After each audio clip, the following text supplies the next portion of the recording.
Dear students, good evening. நாம் இன்றைக்கி 5வது லெசன் பார்க்க போகிறோம். பணவியல் பொருளியல். இதை பற்றி தான் நம்ம இந்த லெசன் பூராவும் நம்ம டிஸ்கஸ் பண்ண போகிறோம். சரியா? அதாவது இந்த பணவியல் பொருளியலில் மில்டன் ஃப்ரைட்மேன் அப்படிங்கிற அந்த பொருளியல் அறிஞர் ஒரு ஸ்டேட்மெண்ட் சொல்லியிருக்காரு. அதாவது பணவீக்கம்ங்கிறது சட்டபூர்வமற்ற வரி விதிப்பு அப்படின்னு சொல்லியிருக்காரு.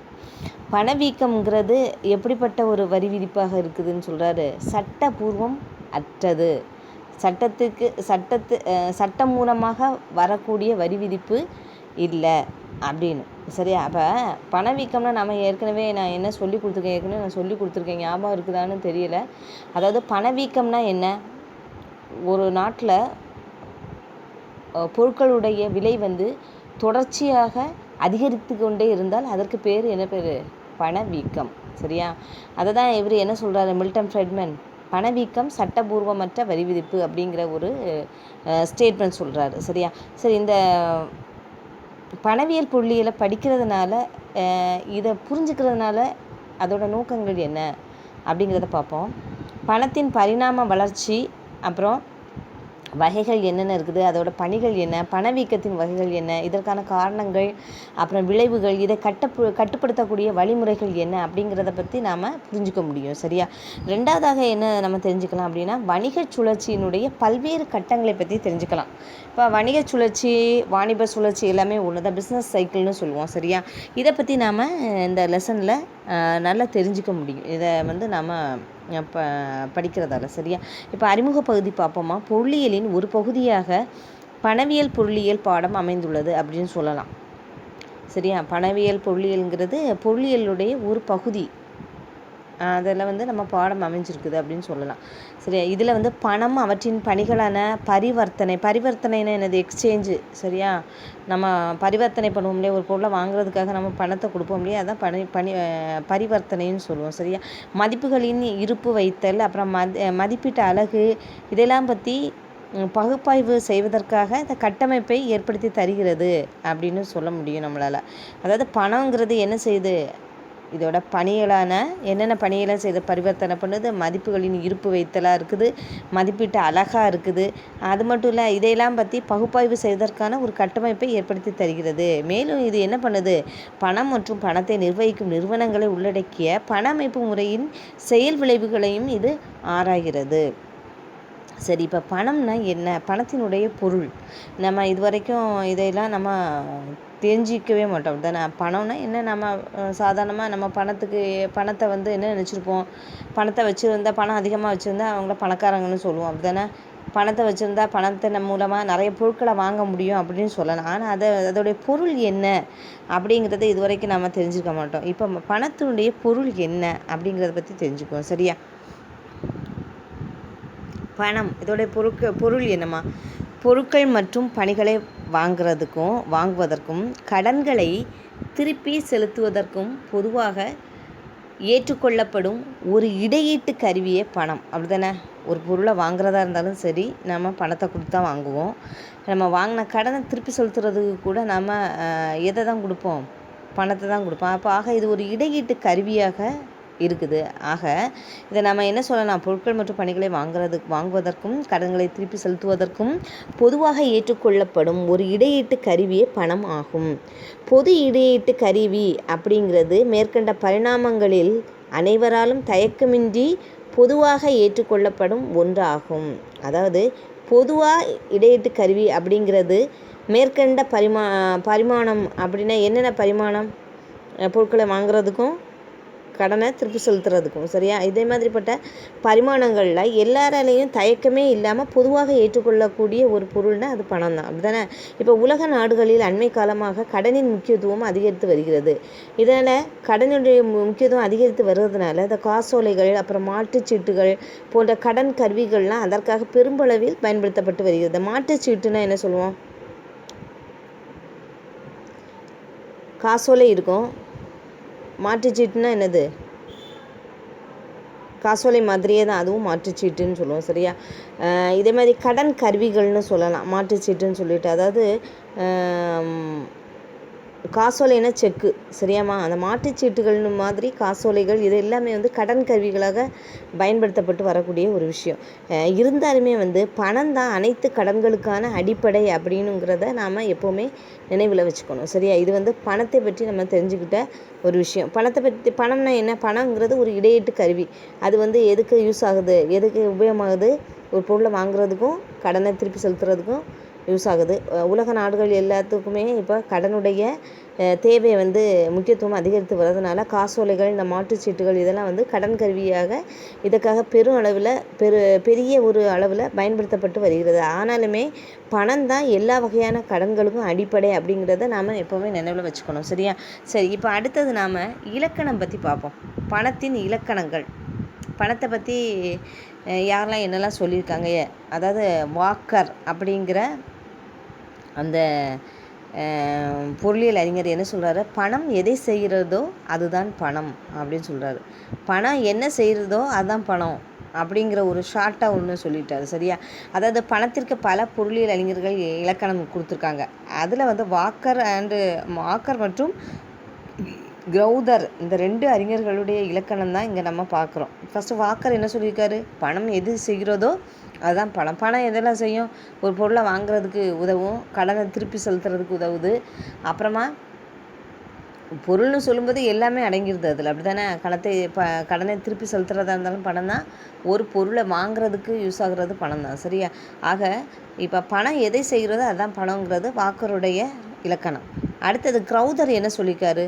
பரிவர்த்தனைகளில் பொது ஏற்புத்தன்மை கொண்ட ஒரு இடையீட்டு கருவியாகவும், பரிவர்த்தனை என்னது? எக்ஸ்சேஞ்சில், சரியா? பரிவர்த்தனையில் பொதுவாக ஏற்புத்தன்மை கொண்ட ஒரு இடையீட்டு கருவியாகவும், மதிப்பளவை மற்றும் மதிப்பினை இருப்பு வைத்தல் ஆகியவற்றினை செய்யும் ஒன்றாகவும் இருப்பது தான் பணம் ஆகும். அது என்ன? மதிப்பளவை மற்றும் மதிப்பினை இருப்பு வைத்தல்னு எப்படி சொல்லலாம்? இப்போ நிறைய பணம் வச்சுருந்தாங்கன்னா என்ன சொல்லுவோம்? நம்ம பணக்காரங்கன்னு சொல்லுவோம்ல. நிறைய பணம் இருக்கிறவங்கள தான் நம்ம பணக்காரங்கன்னு சொல்ல முடியும். ஓகே, இப்போ வந்து பணத்தினுடைய மதிப்பை வந்து அவங்க இருப்பு வச்சுருக்காங்க நிறைய, சரியா? இது வந்து இதுக்கு அந்த பணம் வந்து அதிகமாக இருக்கும்போது அதோட மதிப்பு அதிகமாக இருப்பு வச்சுருக்காங்க அப்படின்னு சொல்லலாம். அப்போ பணம் வந்து நிறைய இருக்கும்போது அங்கே மதிப்பு அப்படிங்கிற ஒரு விஷயம் வந்து அங்கே இருக்குது, சரியா? இந்த மதிப்பளவு மற்றும் மதிப்பினை இருப்பு வைத்தல் இதெல்லாம் செய்யக்கூடிய ஒரு விஷயமா இருக்கிறனால தான் அதை பணம்னு சொல்கிறோம், சரியாம்மா? இப்போ திருப்பி சொல்கிறேன். பரிவர்த்தனைகளில் பொது ஏற்புத்தன்மை கொண்ட ஒரு இடையீட்டு கருவியாகவும், மதிப்பளவை மற்றும் மதிப்பினை இருப்பு வைத்தல் ஆகியவற்றினை செய்யும் ஒன்றாகவும் இருப்பது தான் என்னது? பணம். இப்படி யார் சொல்லியிருக்காங்க? கிரௌதர் சொல்லியிருக்காரு, சரியா? சரி, அடுத்தது பாருங்கள். பணத்தினுடைய பரிணாம வளர்ச்சி.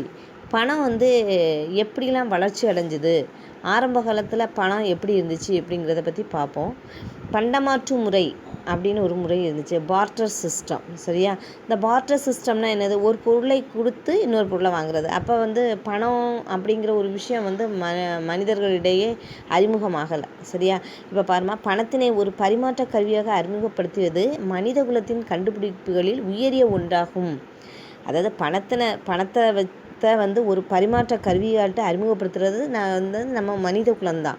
இந்த மனித குலத்தினுடைய கண்டுபிடிப்பிலேயே உயரிய ஒன்றாட்டு இதை நம்ம சொல்ல முடியும், சரியா? இப்போ பணம் வந்து அறிமுகமாவதற்கு முன்னாடி பண்டங்கள் மற்றும் பணிகளை நேரடியாக பரிமாறிக்கொள்ளும் பண்டமாற்று முறை நடைமுறையில் இருந்து வந்தது.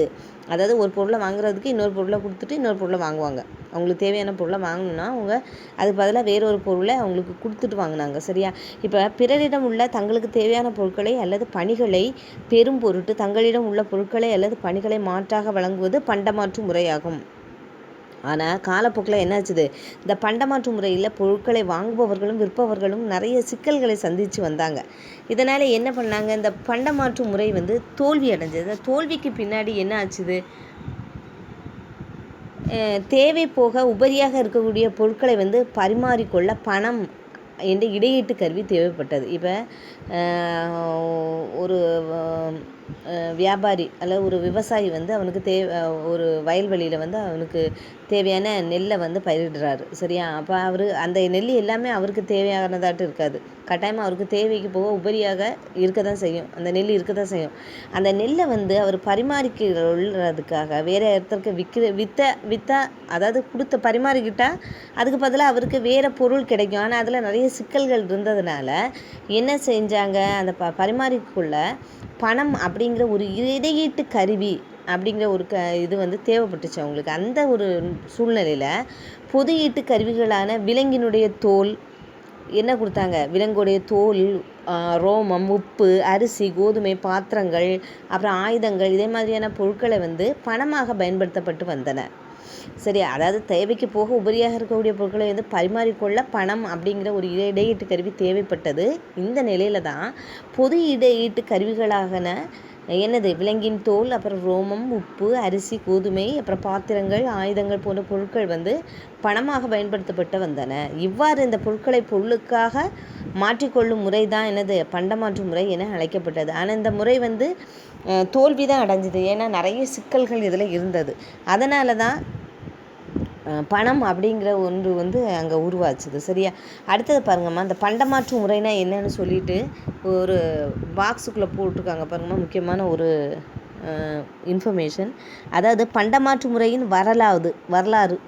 சரியா, இந்த வரலாறு எப்போ தொடங்கிது, 6000 BCயில் தொடங்கியிருக்குது. சரியா, மெசபடோமியா பழங்குடியினரால் பண்டமாற்று முறை பயன்படுத்தப்பட்டது. யாரால் பயன்படுத்தப்பட்டது, மெசபடோமியாவில் இருக்கக்கூடிய இந்த பழங்குடியினரால் பண்டமாற்று முறை பயன்படுத்தப்பட்டது. அப்புறமா போயனீசியஸ்களால் கடல் கடந்து பல்வேறு நகரங்களில் இம்முறை பயன்படுத்தப்பட்டது.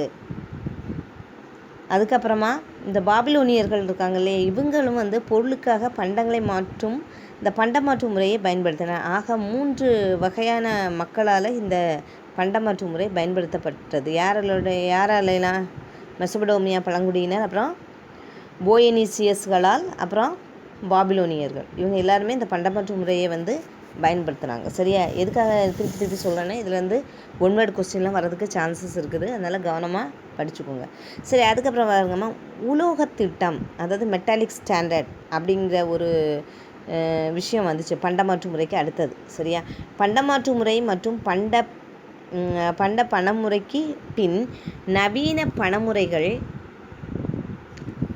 மாட்டு பணமுறைகள்லாம் தோன்ற ஆரம்பிச்சது. இதில் முதலாட்டு உலோக பணத்திட்டம் அப்படிங்கிற ஒரு திட்டம் கொண்டு வராங்க. சரியா, இந்த உலோக திட்டத்தில் தங்கம், வெள்ளி போன்ற ஏதாவது ஒரு உலோகம் வந்து பணத்தின் திட்ட மதிப்பினை நிர்ணயிக்க பயன்படுத்தப்பட்டது. அதாவது பணத்தினுடைய மதிப்பினை நிர்ணயிக்கிறதுக்கு இந்த உலோகத்தை வச்சு நிர்ணயித்தாங்க. சரியா, உலோக திட்டத்தின் கீழ் உலோக நாணயங்கள் பணமாக உருவாக்கப்பட்டன. அதுக்கப்புறமா தான் உலோகத்தை வந்து பணத்தினுடைய அந்த திட்ட மதிப்பை வந்து பணத்தினுடைய திட்ட மதிப்பை நிர்ணயிக்க பயன்படுத்தினாங்க.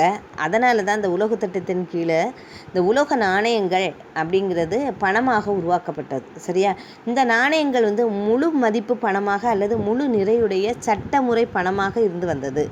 இது நாணயங்கள் எப்படி இருந்தது, முழு மதிப்பு பணமாக அல்லது முழு நிறையுடைய சட்டமுறை பணமாக இருந்து வந்தது. அதாவது அந்த நாணயங்களுடைய முகமதிப்பு மற்றும் உள்ளடக்க மதிப்பு ஆகிய இரண்டும் சமமாக இருந்தது. முகமதிப்பு மற்றும் உள்ளடக்க மதிப்புனா என்ன சொல்லலாம்,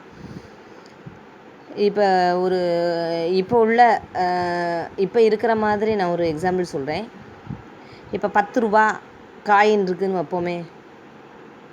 இந்த 10 ரூபா காயின் வந்து எந்த உலோகத்தில் செய்யப்பட்டிருக்குதோ அந்த உலோகம் வந்து 10 ரூபா மதிப்புள்ள உலோகமாக இருக்கும். புரியுதா? இப்போ ஒரு சின்ன ஒரு எக்ஸாம்பிள் எடுத்துக்காட்டாக நம்ம கோல்டு காயின் சொல்லலாம். சரியா, தங்க நாணயம் கடையில் வாங்குகிறோம், தங்க நாணயம் வாங்குகிறோம். ஒரு நாணயம் வாங்கும்போது அந்த நாணயத்துடைய வெயிட் எவ்வளவோ அதே விலையை கொடுத்து தான் நம்ம வாங்குகிறோம். அப்படி தானே? அதே மாதிரி தான் இதுவும். சரியா, இப்போ இந்த உலோகம் வந்து முகமதிப்பு மற்றும் உள்ளடக்க மதிப்பு ரெண்டுமே சமமாக இருக்கும். சரியா, இதுதான் உலோக திட்டத்தினுடைய ஒரு சிறப்புத்தன்மை. அதுக்கப்புறம் பாருங்கம்மா, உலோக திட்டத்துக்கு அப்புறமா பொன் திட்டம் அப்படிங்கிற ஒரு திட்டம் வந்துச்சு. அதாவது கோல்டு ஸ்டாண்டர்ட் அப்படின்னு இங்கிலீஷில் சொல்லுவோம். இந்த பொன் திட்டத்தின் கீழ் ஒரு பணத்தினுடைய அலகு ஒரு குறிப்பிட்ட எடையிலான பொன் அளவினால் வரையறுக்கப்பட்டிருந்தது. அதாவது ஒரு பணத்தினுடைய அலகானது எப்படி வரையறுக்கப்பட்டிருந்துச்சுன்னா ஒரு குறிப்பிட்ட இடையிலான பொன் அளவினால். சரியா? ஒரு பண அலகின் வாங்கக்கூடிய திறன் அந்த பொன் பணத்தின் எடை அளவுக்கு சமமாக நிர்வகிக்கப்பட்டு வந்தது. சரி, இப்போ நான் ஒரு 5000 ரூபா மதிப்புள்ள ஒரு தங்க நாணயம் வச்சு நான் ஒரு பொருளை போய் வாங்க போகிறேன்னா, அப்போ அந்த நாணயத்துக்கு மதிப்பு எவ்வளோ? 5000 ரூபான்னா நான் அந்த 5000 ரூபாய்க்கு சமமான பொருட்களை வாங்கிக்கலாம். புரியுதா? அதுதான் இதுக்கு விளக்கம் அதுதான். ஒரு பண அலகினுடைய வாங்கும் திறன் அப்பொன் பணத்தின் எடை அளவுக்கு சமமாக நிர்வகிக்கப்பட்டு வந்தது. இதுதான் இந்த பொன் திட்டம்ங்கிறது. சரியா? அடுத்தது பாருங்கம்மா, வெள்ளி திட்டம். வெள்ளி திட்டம்னா என்னது? வெள்ளி திட்டத்தில் ஒரு பணத்தின் அலகு குறிப்பிட்ட அளவிலான வெள்ளி உலோகத்தின் மதிப்பிற்கு ஈடானதாக இருந்தது. அதாவது தங்கத்தில் பொன் திட்டத்தில் பொண்ணுக்கு ஈடாக இருந்தது. வெள்ளி திட்டத்தில் வெள்ளியுடைய மதிப்பிற்கு ஈடானதாக இருந்தது. சரியா? இம்முறையில் ஒரு நாட்டின் அரசு அதன் பணத்தை எப்பொழுது வேண்டுமானாலும் வெள்ளியாக மாற்றிக்கொள்ளும் அனுமதியினை வழங்கியிருந்தது. அதாவது இந்த திட்டத்தின் கீழே அரசாங்கம் எப்படிப்பட்ட அனுமதியை வழங்கியிருந்துச்சு அப்படின்னா, அந்த பணத்தை அந்த வெள்ளியை எப்போ வேணாலும் மாற்றிக்கலாம். பணத்தை எப்பொழுது வேண்டுமானாலும் வெள்ளியாக மாற்றிக்கொள்ளும் அனுமதியினை வழங்கியிருந்தது. சரியா? இப்போ 10 வெள்ளி நாணயம் இருக்குதுன்னா, அந்த நாணயத்தை நான் வச்சுருக்கேன்னா நான் அதை எப்போ வேணாலும் நான் வெள்ளியாட்டு நான் யூஸ் பண்ணி நான் எது வேணாலும் பண்ணிக்கலாம். சரியா? அப்படி ஒரு அனுமதியினை அரசாங்கம் வழங்கியிருந்துச்சு. சரியா? அடுத்தது பாருங்கம்மா, காகித பணத்திட்டம், கரன்சி ஸ்டாண்டர்ட். அதுதான் நாம் இப்போ புழக்கத்தில் இருக்கக்கூடியது காகித பணத்திட்டம். சரியா? இந்த காகித பணத்திட்டம் அப்படிங்கிறது நாட்டின் கருவூலமோ அல்லது மைய வங்கி அல்லது இரண்டுமோ வரையறையற்ற சட்ட பணமாக காகித பணத்தினை புழக்கத்திற்கு வழங்கும் ஓர் பணமுறையாகும். இதை யார் செய்வாங்க? இந்த காகித பணத்திட்டத்தை காகிதத்தை அச்சிட்டு வழங்குறது யார் புழக்கத்திற்கு? கருவூலமாக இருக்கலாம் அல்லது மைய வங்கியாக இருக்கலாம் அல்லது ரெண்டுமே சேர்ந்து வரையறையற்ற சட்டமுறை பணமாக இந்த காகித பணத்தை புழக்கத்திற்கு வழங்கக்கூடிய ஒரு பணமுறையை தான் நம்ம என்ன சொல்கிறோம்? காகித பணத்திட்டம் அப்படின்னு சொல்லலாம். இந்த காகித பணமுறையில் பணத்திற்கு ஈடான மதிப்பினை உலோகமாக மாற்ற முடியாது. நம்ம என்ன செய்ய முடியாது? அந்த பணத்திற்கு ஈடான மதிப்பை உலோகமாட்டு மாற்ற முடியாது. சரியா? சரி, காகித பண மதிப்பு நிர்ணயம் எப்படி பண்ணுறாங்க? பொன் மற்றும் வெள்ளி போன்ற உலோக மதிப்புகளை சார்ந்து இருப்பது இல்லை. காகித பண மதிப்பு நிர்ணயம் எதை சார்ந்து இருப்பதில்லை? பொன் மற்றும் வெள்ளி போன்ற உலோக மதிப்புகளை சார்ந்து இருப்பதில்லை. இந்த காகித பணத்திட்டம் நிர்வகிக்கப்படும் காகித பணத்திட்டம் என்று அழைக்கப்படுகிறது. இந்த பணத்திட்டத்தை எப்படிப்பட்ட பணத்திட்டம் என்று அழைக்கப்படுகிறது? நிர்வகிக்கப்படும் காகித பணத்திட்டம் என்றும் அழைக்கப்படுகிறது. விலைவாசியை நிலைப்படுத்தக்கூடிய நோக்கத்தில் இந்த புழக்கத்தில் இருக்கக்கூடிய பண அளவினை நாட்டின் உச்சநிலை அதிகார அமைப்பான மைய வங்கி கட்டுப்படுத்துகிறது. அப்போ இந்த விலைவாசியை நிலைப்படுத்தணும் அப்படிங்கிற நோக்கத்தில் இந்த புழக்கத்தில் இருக்கக்கூடிய இந்த பண அளவை யார் எப்படிப்பட்ட ஒரு அதிகார அமைப்பு கட்டுப்படுத்துது அப்படின்னு பார்த்தா அது மைய வங்கி தான். சென்ட்ரல் பேங்க்னு சொல்லுவோம் இல்லையா? ரிசர்வ் பேங்க், சென்ட்ரல் பேங்க் எல்லாமே ஒன்று தான். சரியா? இந்த பண மதிப்பிற்கான அரசின் கட்டளையை தாங்கி வருவதால் இந்த காகித பணத்திட்டத்தை நம்ம என்னென்னு சொல்லலாம்? கட்டளை பணத்திட்டம் அப்படின்னு கூட இது அழைக்கப்படுது. அப்போ இந்த காகித பணத்திட்டம் அதாவது பண மதிப்பிற்கான அரசினுடைய கட்டளையை தாங்கி வருவதால் இந்த காகித பணத்திட்டத்தை நம்ம எப்படி அழைக்கலாம்? கட்டளை பணத்திட்டம் அப்படின்னும் இது அழைக்கப்படுகிறது. அடுத்தது பாருமா, நெகிழி பணம். நெகிழி பணம்னா என்னது? பிளாஸ்டிக் மணி. பிளாஸ்டிக்னால் நெகிழி தானே? ஓகே. இந்த நெகிழி பணத்தில் என்னெல்லாம் வரும்? இந்த கிரெடிட் கார்டு, டெபிட் கார்டு இதெல்லாம் இருக்கு இல்லையா? இதெல்லாம் தான் நெகிழி பணம்னு சொல்கிறது. சரியா? பேங்க்கில் நம்ம காசை போட்டு வச்சுட்டு அதுக்கப்புறமா என்ன பண்ணுவோம்? அந்த ஸ்மார்ட் கார்டெலாம் இருக்கு இல்லையா? அது மூலமாக நம்ம என்ன பண்ணுவோம்? அந்த பரிவர்த்தனை அங்கே நடக்கும். அப்படி தானே? சரி, இதை தான் வச்சு பார்க்க போகிறோம். அண்மையில் அறிமுகப்படுத்தப்பட்ட இந்த பணம் தான் நெகிழி பணம்னு சொல்லலாம். அண்மையில் அறிமுகப்படுத்தப்பட்ட பணம் தான் என்னது? நெகிழி பணம் அப்படின்னு சொல்லலாம். இது நிதி பொருட்களின் வரிசையில் மிக முக்கியத்துவம் வாய்ந்த ஒன்றாக கருதப்படுகிறது. இந்த நெகிழி பணங்கிறது எப்படிப்பட்ட ஒன்றாக கருதப்படுகிறது? நிதி பொருட்களுடைய வரிசையில் மிக முக்கியத்துவம் வாய்ந்த ஒரு தோற்றமாகும்.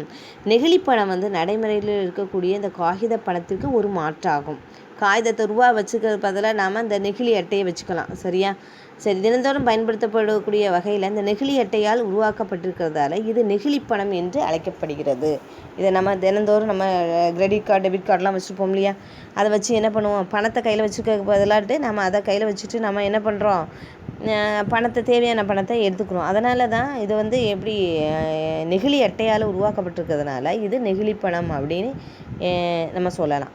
சரியா? இப்போ இந்த ரொக்க அட்டை, அப்புறம் கடன் அட்டை, பற்று அட்டை, முன்கூட்டியே பணம் செலுத்தப்பட்ட அட்டை, அப்புறமா வணிக நிறுவன அட்டை, அப்புறம் அந்நிய செலவாணி அட்டை, அப்புறமா சூட்டிகை அட்டை, இப்படின்னு சொல்லி நெகிழி பணம் பல்வேறு வடிவங்களில் வந்துக்கிட்டு இருக்குது இப்போ வரைக்கும். சரியா?